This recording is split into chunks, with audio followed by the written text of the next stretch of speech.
muitas pessoas desanimam quando não há programações divertidas, programações que têm uma forma motivadora, quando elas não conseguem ser alegradas ou animadas com atividades eclesiásticas.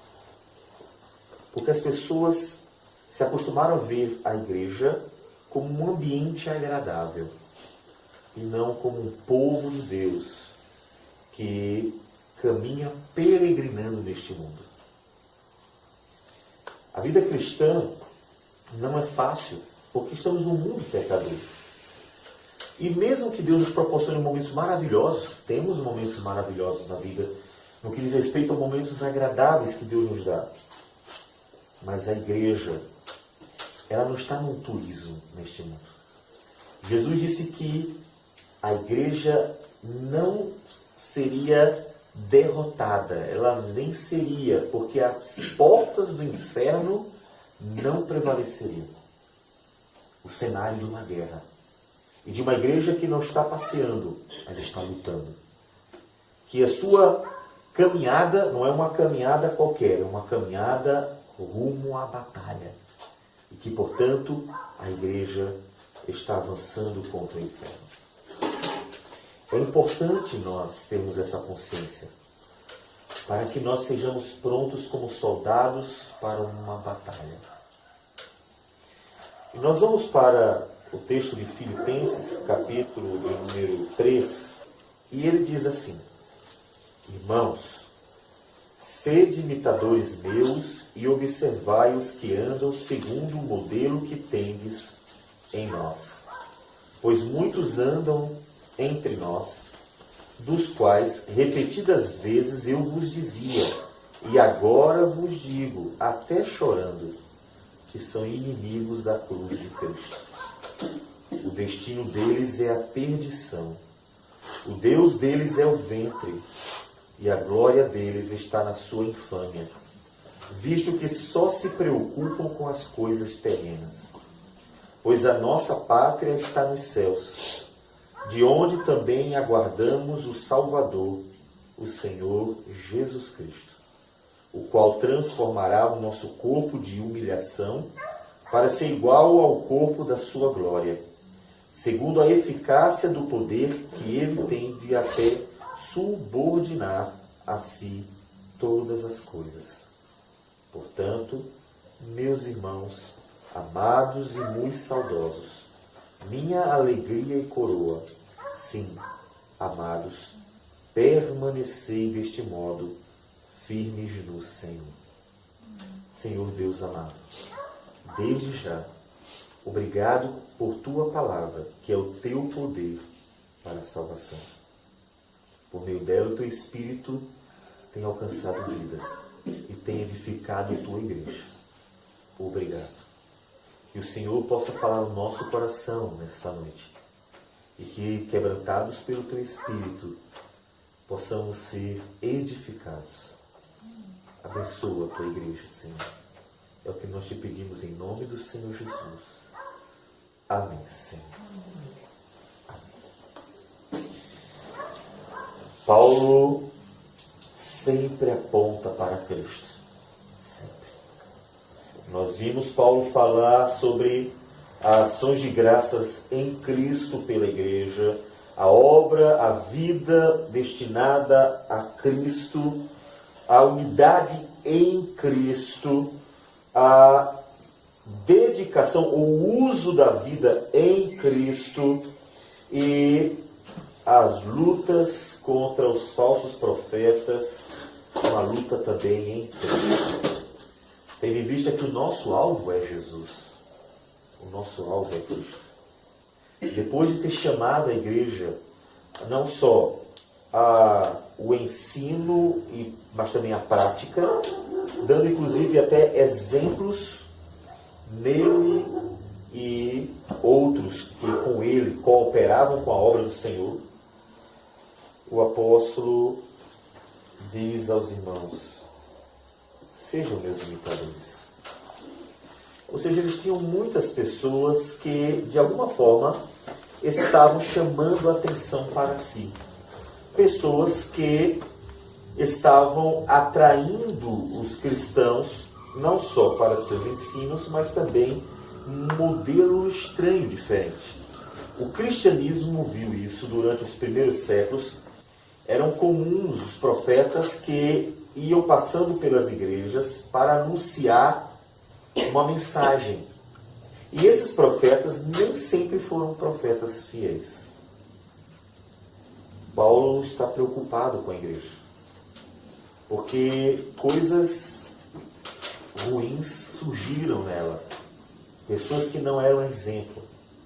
E ele precisa fazer com que o olhar da igreja se volte outra vez para o verdadeiro evangelho que ouviram de Paulo e viram em Paulo, por meio do testemunho dele, que andava em Cristo Jesus. Modelo. Jesus disse que a igreja é sal da terra e luz do mundo. O propósito da igreja é apontar para Cristo. E quando me refiro à igreja, me refiro ao Antigo Testamento, judeus, Novo Testamento, cristianismo. Sim, a igreja desde o Éden, ou seja, a igreja como o ajuntamento do povo de Deus. A igreja é o sal da terra. Se o mundo é conservado, é porque existe a igreja dentro dele. Porque no momento em que, como aconteceu em Gênesis 6, o mundo e a igreja se misturarem, e já não mais a igreja for sal da terra, como aconteceu em Gênesis 6, então virá o fim. A igreja é o sal que conserva a terra. Como na conversa entre Abraão e Deus, Abraão perguntou a Deus, pedindo a Deus que conservasse a cidade de Sodoma e Gomorra se houvesse ali justos. Os justos seriam o sal da cidade. O povo de Deus conserva, porque o povo de Deus vive a vida conforme Deus. E então a justiça fica presente naquele lugar. Mas se o povo de Deus não agir como o sal da terra, se o povo de Deus se tornar insípido, o que acontece?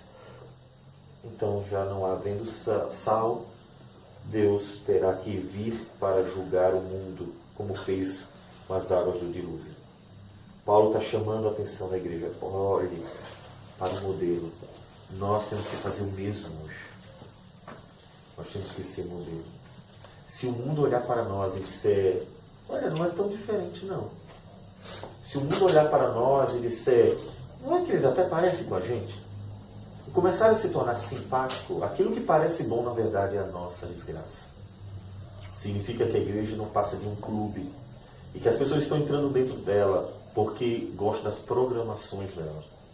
Se pessoas se tornam membros de uma igreja porque gostam das programações da igreja e daquilo que ela oferece, é porque ela já não é mais sal da terra. Ela, na verdade, já é igual ao mundo, já não é a igreja.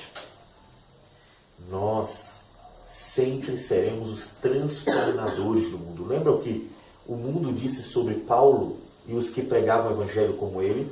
Aqueles que têm transtornado o mundo chegaram aqui. Eles não disseram, aquelas pessoas agradáveis que têm coisas interessantes para nos dizer e têm programações legais para nós, elas chegaram até aqui. Elas disseram, transtornadores, pessoas que têm uma mensagem que nos transtorna, que nos incomoda. Elas têm um modo de vida que nós não queremos, mesmo sendo maravilhoso. Mesmo sendo uma vida maravilhosa, um evangelho maravilhoso, eles não querem. E eles olham para a igreja como transtornadora. Se nós deixarmos de ser transtornadores e passarmos a ser agradáveis ao mundo, é porque então já não somos sal da terra e luz do mundo. Então, Paulo chama a atenção para o modelo. E, na verdade, o modelo que Paulo está oferecendo, ele tem em Cristo. Ele disse isso em outro momento, em 1 Coríntios capítulo 11, quando disse àquela igreja, sede meus imitadores, como também eu sou de Cristo. Nós, no fim das contas, imitamos Jesus. Jesus. Você tem sido modelo. Quando pessoas querem viver contra Deus, você oferece uma vida com Deus. Quando pessoas querem fazer da igreja um parque de diversão, você oferece a essas pessoas uma igreja que anda com Deus porque ama Deus. Quando pessoas querem viver uma vida inerte, sem valor, você oferece uma vida frutífera. Quando pessoas querem andar contra a palavra, você oferece a genuína palavra. Quando pessoas querem viver em pecado, você oferece a santidade de Cristo. Quando pessoas estão perdidas no mundo, sem saber qual a solução, você oferece Jesus, o Senhor e Salvador. É isto que nós fazemos. E Paulo fazia isto muito bem. A igreja estava sendo seduzida ao judaísmo, como todas as igrejas que foram, de alguma forma, plantadas por Paulo, tiveram uma contribuição de Paulo, foram fortemente seduzidas pelo judaísmo. Porque os judaizantes tentaram desviar as igrejas para as quais Paulo escreve, igrejas que Paulo tinha um apreço, pois ele tinha contribuído de alguma forma com aquela obra.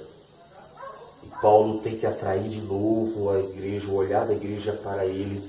Não que ele fosse o alvo, mas que ele oferecia um modelo que apontava para Cristo, porque Cristo é o nosso alvo. Olhem para o modelo certo. Igreja, tenham cuidado. Não é qualquer profeta que aparece por aí e diz que tem uma boa palavra, que de fato deve ser aceito e reconhecido. Não é qualquer pessoa que fala em nome de Deus que deve ser considerada uma pessoa de Deus.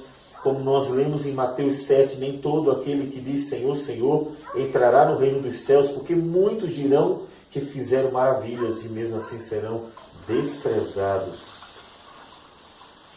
Deus não nos deixará entrar no reino dos céus. E com tristeza Paulo sabia que havia pessoas assim. Pois muitos andam entre nós. Pessoas que se diziam cristãs. Pessoas que se diziam crer no Senhor Jesus, mas que não andavam como deveria andar um discípulo de Jesus. Porque negavam a suficiência de Cristo. Não buscavam a Cristo de todo o coração. E Paulo diz com muita tristeza, são inimigos da cruz. São inimigos. Há muitos inimigos da cruz. Inimigos da cruz porque eles não apontam para Jesus, mas para um caminho contrário. Toda vez que alguém desvia o olhar das pessoas de Cristo, pessoas que poderiam olhar para Jesus começam a olhar para elas mesmas. Começam a olhar para outro caminho.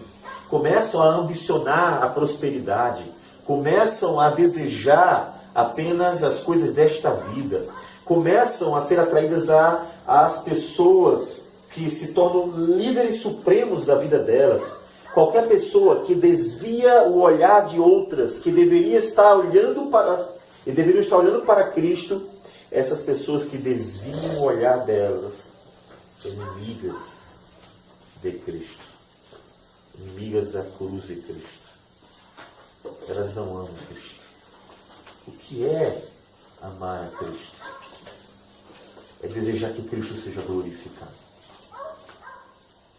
Fazendo um paralelo com a inveja, o que é a inveja? A inveja é quando você gosta de se dar bem, mas não consegue lidar com o momento em que outras pessoas se dão bem. Você gosta de se dar bem, mas quando vê outras pessoas se dando bem, então o coração ele sente algo ruim. Porque ele gostaria que aquilo que está acontecendo com aquela pessoa fosse com ela. E, em geral, que não acontecesse com os outros. Então, não só a inveja é o egoísta, mas a inveja também ela é destruidora, porque ela não quer que o outro se dê bem. Aquele que ama a Cristo de todo o seu coração e quer que Cristo seja glorificado. Aqueles que são inimigos da cruz de Cristo não querem a glória de Cristo. Eles não querem ver Cristo ser exaltado. Eles não querem que Cristo seja o centro de tudo. Eles querem que Ele seja o centro de tudo. Eles tentam atrair para si as coisas, porque eles desejam a glória de Cristo. Eles invejam a glória de Cristo. Por isso tentam tirar os discípulos de Cristo e atrair para si. São inimigos da cruz de Cristo.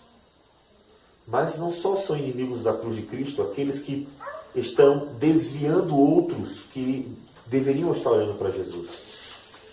Mas são também aqueles que, dizendo-se cristãos, na verdade, vivem como não sendo cristãos. Tem um outro texto que nos ajuda um pouquinho mais. Colossenses 3 diz assim, versículo 1. Portanto, se fostes ressuscitados juntamente com Cristo, buscai as coisas lá do alto, onde Cristo vive, assentado à direita de Deus. Pensai nas coisas lá do alto, não nas que são aqui da terra. Paulo diz que os inimigos da cruz de Cristo, eles não buscam a glória do Senhor ou as coisas lá do alto. E o destino deles é a perdição, porque o Deus deles é o ventre, e a glória deles está na sua infâmia, visto que só se preocupam com as coisas terrenas. A igreja tem sofrido com pessoas vivendo esta realidade, triste realidade. É preciso ter comida, é preciso ter programações divertidas, é preciso fazer coisas agradáveis, é preciso agradar as pessoas, é preciso fazer o que elas querem, senão elas não conseguem estar dentro da igreja. Elas só se preocupam com as coisas terrenas, tem que ter coisas terrenas. E até, diga-se de passagem, por mais que nós gostemos de ter um prédio que usamos para adorar ao Senhor, a igreja não é aquele prédio. Se nós não conseguirmos viver como igreja sem o prédio, é porque nós não somos igreja. Porque a igreja do Senhor Jesus, ela não se preocupa com coisas terrenas. O prédio é a mera coisa terrena. A igreja do Senhor Jesus diz respeito à sua vida com Deus. Se a igreja não conseguir estar feliz, animada, motivada, andando profundamente e abundantemente com Deus, se não tiver coisas que satisfaçam a própria carne, comidas, programações divertidas e coisas dessa natureza, se adolescentes, jovens e adultos não conseguem se sentir motivados a uma vida cristã, autêntica, cheia do Espírito e abundante, andando com Deus como Enoque andou, sem ter coisas que venham a motivar externamente, então não é a igreja do Senhor. É um clube de pecadores religiosos, mas não é a igreja do Senhor. A igreja do Senhor, ela anda com o Senhor, ela ama o Senhor, e ela é a igreja de Jesus, porque ela tem o Espírito do Senhor nela. Isto é ser igreja de Jesus. Mas havia pessoas dentro daquela igreja lá em Filipos que só estavam preocupadas com comida e bebida, com festas e momentos alegres, porque elas só se preocupavam com as coisas terrenas. Elas só queriam saber o ter, elas só queriam saber como comer, elas só queriam saber das coisas que motivavam externamente. E tirando estas coisas, elas eram infelizes, porque elas não tinham o Espírito de Deus. Elas eram inimigas da cruz de Cristo. A igreja não é um prédio, não é uma instituição física determinada por homens. Ela é o povo de Deus. E ela vive em Deus. E toda a sua vida e alegria tem a ver com estar na presença de Deus e ter o Espírito de Deus no seu meio. Onde está a sua alegria da salvação? Se não for Cristo, se Cristo não bastar para um cristão, quem bastará? Se Cristo não for suficiente para que o cristão tenha felicidade em seu coração e viva abundantemente, quem será? Ninguém. Pois só Cristo pode preencher o coração do homem. E então Paulo diz: a nossa pátria está nos céus, de onde também aguardamos o Salvador, o Senhor Jesus Cristo. Ou seja, a nossa esperança está na volta de Jesus. Como ele havia dito antes, morrer é lucro. Porque, na verdade, viver com Cristo é incomparavelmente melhor. A alegria de Paulo preso era Cristo, porque a sua pátria estava nos céus. Seu desejo de viver em abundância estava em Cristo, estava nos céus. Onde está o seu coração? É por isso que quando Cristo nos alcança, Ele nos dá um coração novo. Porque o velho coração, ele está na terra. O velho coração, ele só quer as coisas daqui. O velho coração é mau. O velho coração é pecador. O velho coração, ele deseja apenas as coisas terrenas. Porque o Deus deste velho coração é o ventre. E só se preocupa com as coisas desta vida. Por isso não só não consegue ser feliz, como também é inimigo da cruz de Cristo. Onde está o seu coração? Está em Jesus. Então Jesus será a sua felicidade e a promessa de vida eterna será a sua pátria. Pois você aguardará o que Jesus prometeu para nós com ansiedade. Onde está a sua esperança? Somente um cristão que tem Cristo como sua felicidade e o coração então está nas promessas divinas, ansiando a pátria celestial, pode ser modelo como Paulo. Porque somente um cristão assim, um cristão de verdade, pode contagiar as pessoas com a alegria da salvação. Porque mesmo quando tudo está ruim, ver em Cristo a sua solução. Mesmo quando tudo está mal, ver em Cristo sua esperança.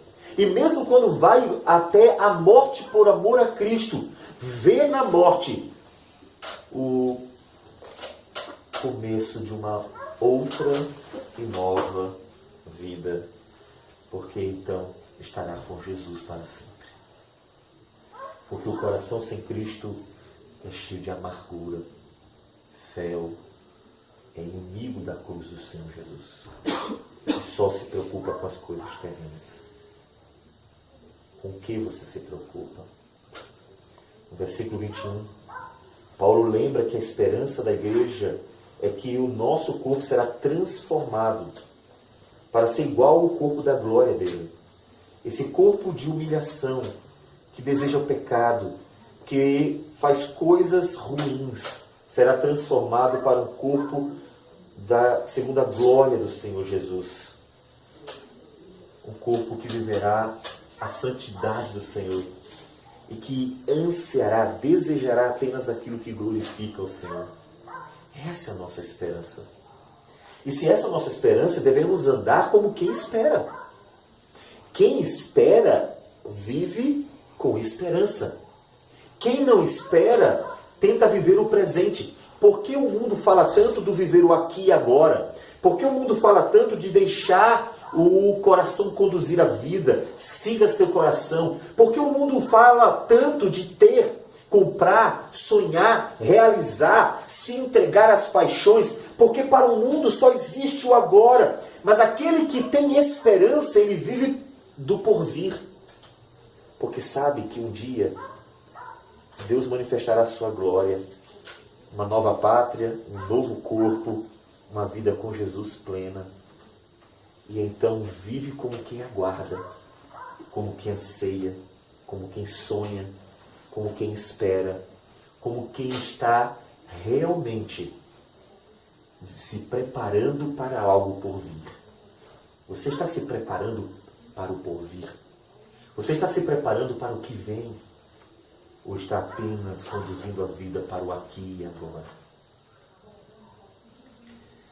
Paulo está tendo cuidado para que a igreja não se deixe levar pelos inimigos da cruz de Cristo, que podem desviar o coração dos verdadeiros cristãos ao tirar o foco deles, que deveria estar em Cristo, e colocar este foco sobre a vida, sobre a terra, fazendo-os buscar em Deus apenas o que precisam, como hoje se tem feito em todas as entidades religiosas que proclamam a teologia da prosperidade, atraindo pessoas para apenas ter e alcançar.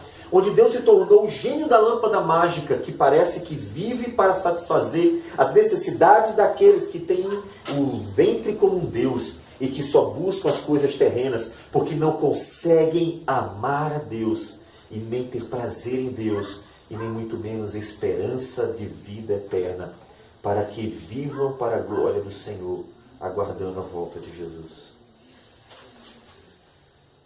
A igreja precisa ter os olhos fitos em Cristo. Onde estão os seus olhos? Seus olhos estão em Jesus. Quando os olhos estão em Jesus, nós andamos olhando para Jesus.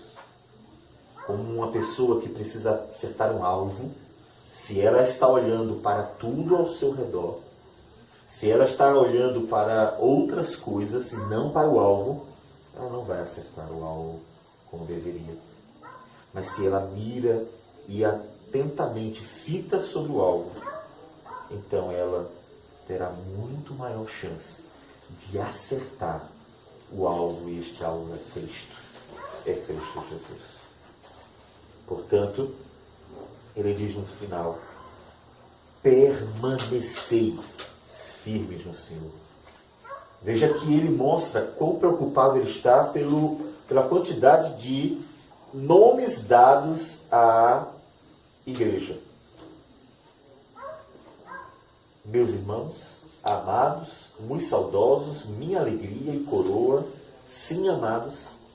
O afeto, o carinho de Paulo, mostrando que ele está preocupadíssimo com a igreja e quer o melhor para ela, ao contrário daqueles que ensinavam a coisa errada. E o melhor para a igreja é: permanecei deste modo firmes no Senhor. Não deixe que desviem os seus olhos. Não deixe que engane vocês. Não deixe que desvie o coração que deve estar em Cristo. Não deixe.